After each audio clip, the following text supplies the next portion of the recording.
So welcome back to session 9.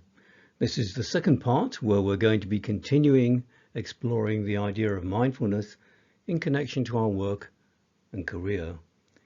And we're going to be doing several exercises during this second part aimed at improving our communication and making us more aware of how we can be mindful in different scenarios.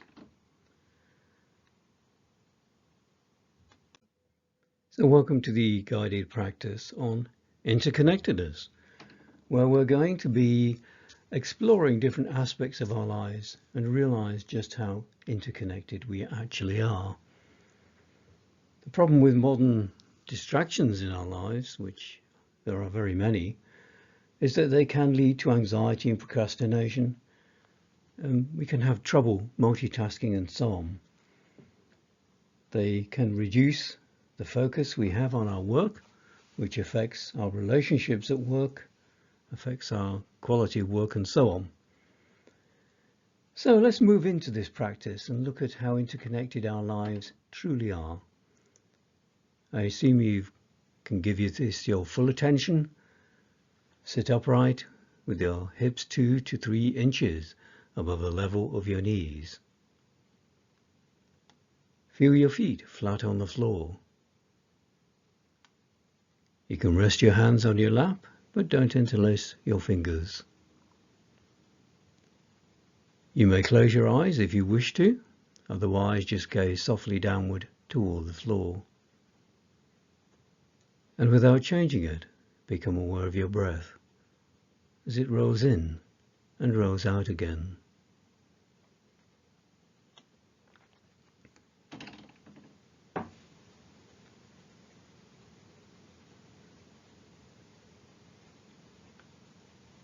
So let's begin this interconnectedness exercise by being aware of the clothes and accessories you own, you're wearing right now. Consider how many hands are involved in creating and providing what you're wearing.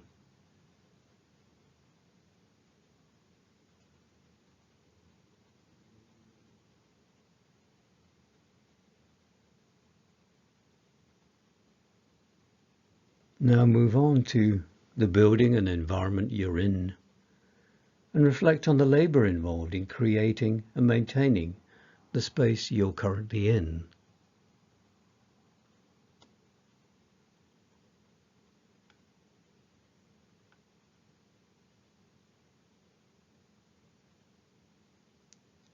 Now let's consider the people in your life. Acknowledge the time and resources they dedicate to you, the energy they give to you, and the love given by others.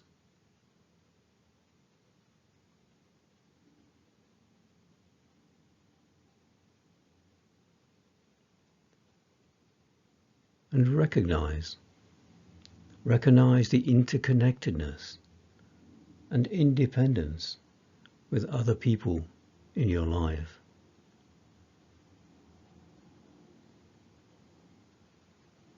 And as you feel this interconnectedness, celebrate being part of something greater.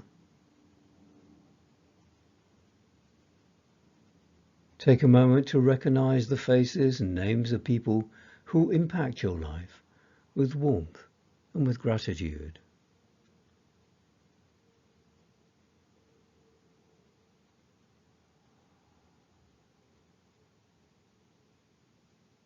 And as you allow that interconnectedness to develop in your body and your mind, just let go of any faces. Let go any awareness of any particular place or objects. As we draw this practice to a close, become aware of your feet on the floor and the chair you're sitting in. Wiggle your fingers. Take 2 or 3 deep breaths. And if your eyes are closed, open them now and become aware of your environment. And you may wish to pause for a moment and just take in the magnitude of your interconnectedness in the world, as we move on to our next practical exercise.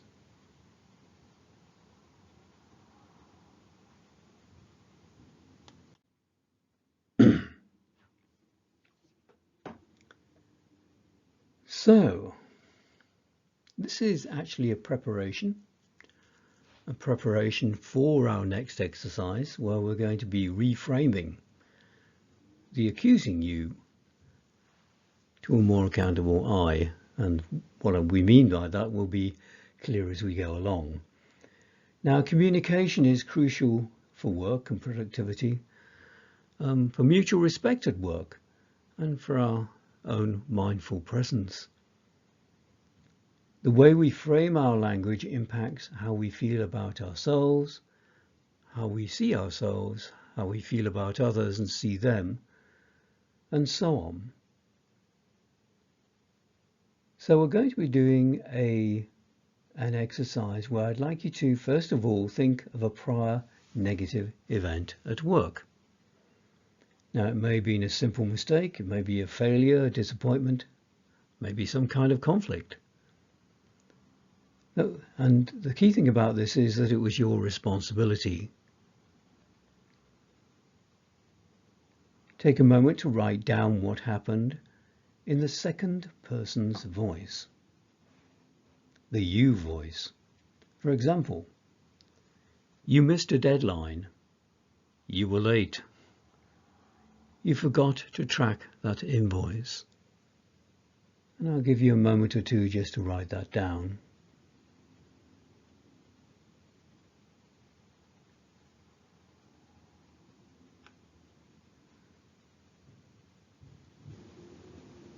Now, rewrite that phrase in the first person voice of I. So for example, I missed the deadline. I was late. I forgot to track that invoice. I'll give you a moment or two just to write that down.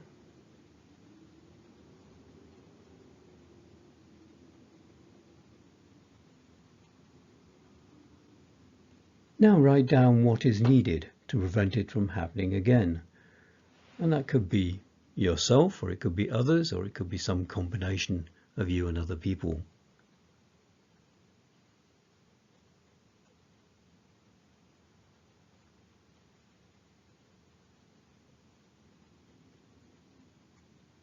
So notice how it feels to use the accountability language of I instead of the accusatory language of you. Reflect on whether framing changes the way the incident feels is actually making a difference.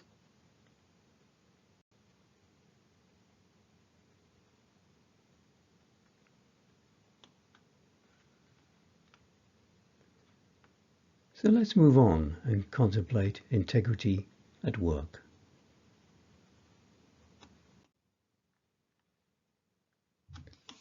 So this is going to be a focus of our next practice, our next guided meditation. So integrity at work is commonly understood as honesty, transparency, and being responsible. It actually means being whole or complete. And it involves showing up at work as your whole and complete self, including your values, needs, desires, limitations, your strengths and your flaws. It enables us to say what we truly mean. It allows us to say yes and no genuinely, without overcommitting or avoiding challenges. It encourages to check in with ourselves before giving an automatic response to a request. So you may want to ponder this for a moment. We're going to be moving on to a guided practice which explores this a little further, where we're looking at scenarios where you may say yes to them, or maybe you'd prefer to say no, and exploring what that feels like for you.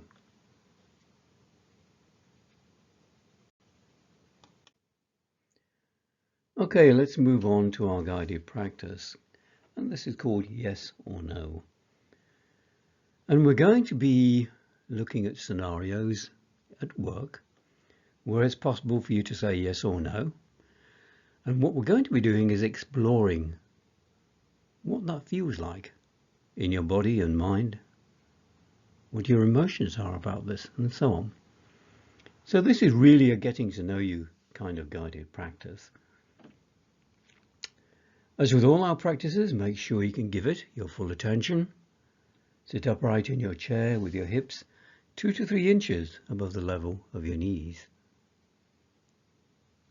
Get your feet flat on the floor and rest your hands in your lap without interlacing your fingers. You can close your eyes if you wish to. If not, just gaze softly downward toward the floor. And without changing it, become aware of your breath as it rolls in and rolls out again.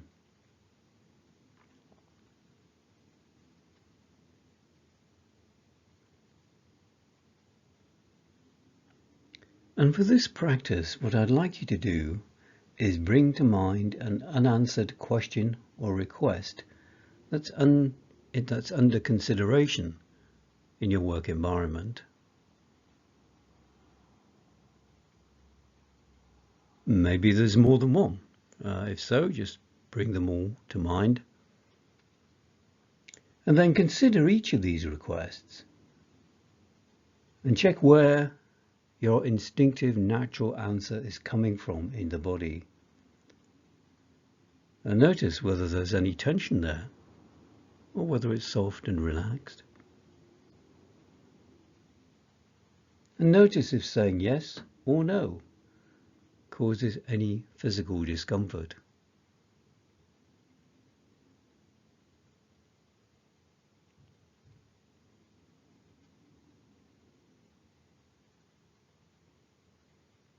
Reflect on any mental stories you have around these kinds of unanswered questions. Do you ever use the words like never or always? Notice thoughts of doubt. Notice if there's any kind of negative self-talk. Or do you ruminate unnecessarily on past experiences?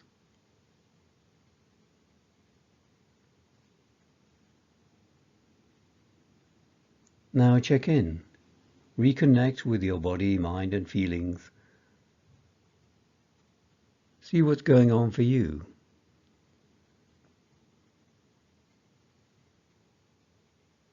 It may also help to recognize that quite often answers don't need to be immediate.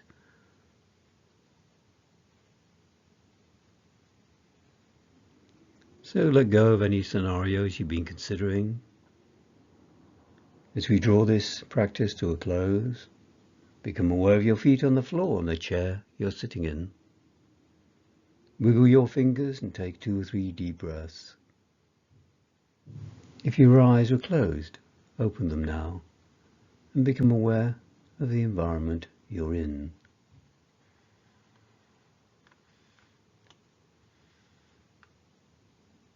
So let's move on and reflect on that short but quite interesting exercise we've just done.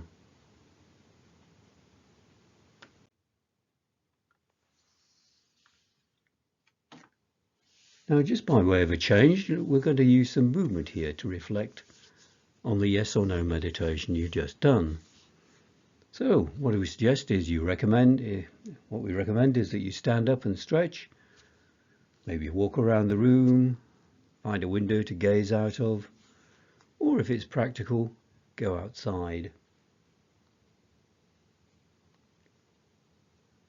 And you spend that time just reflecting on what that exercise was like for you, what having to say yes or no at work actually does to you, how you experience it, and so on. And I suggest you pause the video here, and when you come back we'll be moving into our next guided practice.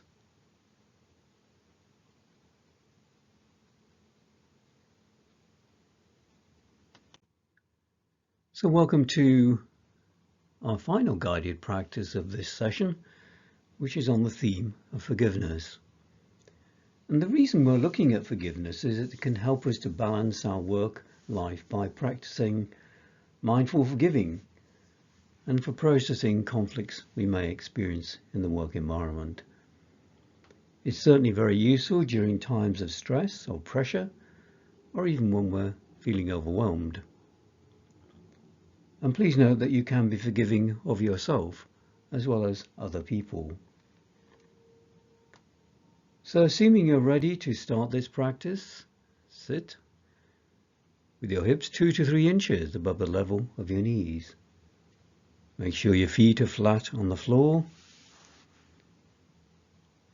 Just rest your hands in your lap without interlacing your fingers.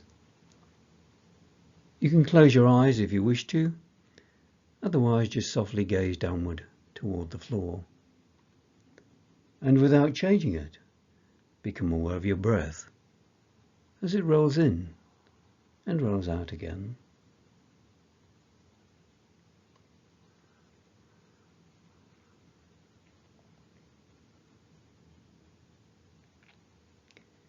And to begin this practice, recall a difficult emotion that you felt recently at work.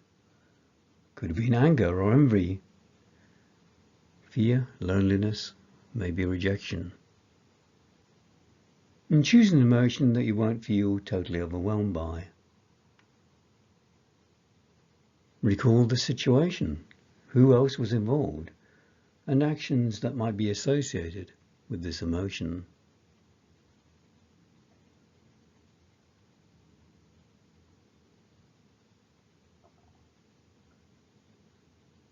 And identify the story your mind tells about this difficult emotion.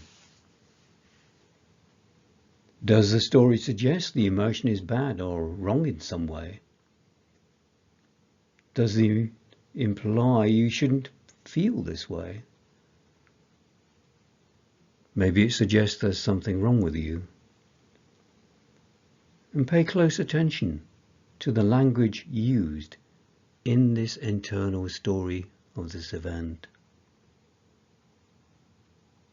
So for this practice, we're going to be substituting judging words.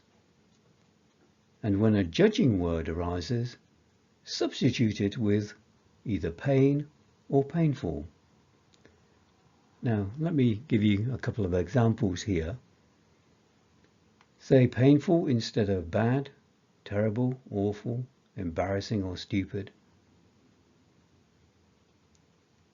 Say I'm hurting instead of I'm bad, I'm terrible. And say pain instead of rage or fear. Now change the language of the difficult feelings in the scenario that you're exploring. And remember to keep breathing. Notice the feelings and language arising and when you need to change it.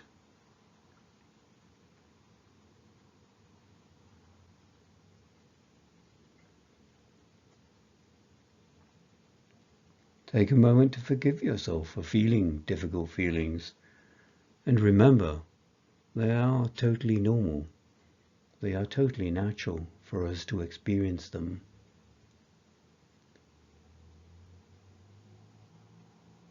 Now let that go, let that scenario go, and experience another difficult emotion. Feel it in your body.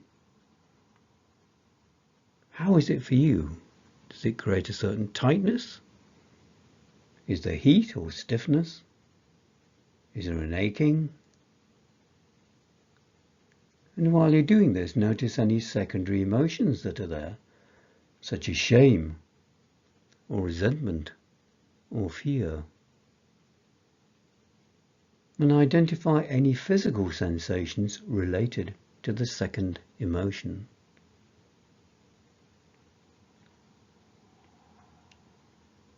Can you offer kindness and compassion to the emotion?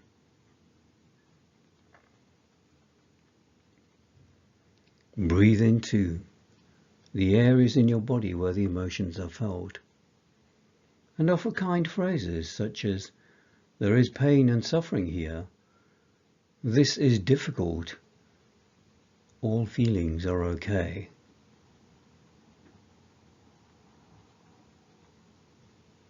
And remind yourself that feelings arise naturally and can be handled without them necessarily overwhelming us. Meet feelings, difficult feelings in particular, with self-compassion and with forgiveness. And remind yourself that we can't control when our feelings arise. We don't always invite them, we don't always want them. But when they arise, we can handle them without being overwhelmed. And we don't need to be defined by our feelings. We can meet them with compassion for ourselves, and we can forgive ourselves and others.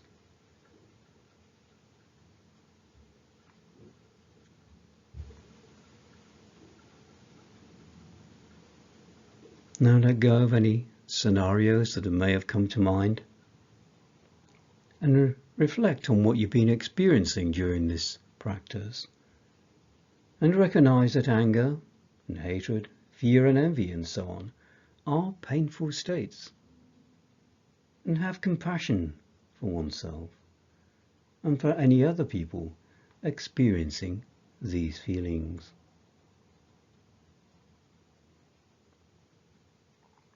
So again, just let go of any emotions, thoughts, scenarios which have come to mind as we draw this practice to a close. Become aware of your feet on the floor on the chair you're sitting in. Just wiggle your fingers and take 2 or 3 deep breaths. And if your eyes were closed, open them now and become aware of the environment you're in. And you may want to pause the video at this point, maybe reflect on that practice, perhaps do some journaling on what came up for you and what you experienced and so on, as we move into the closing notes for this session.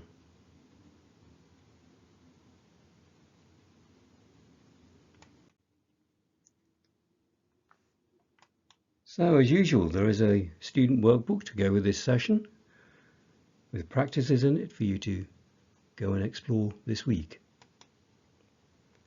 Our next session is about moving forwards with mindfulness and how we can do that. And always, if you have any questions on the course, just head over to the website and use the contact form there.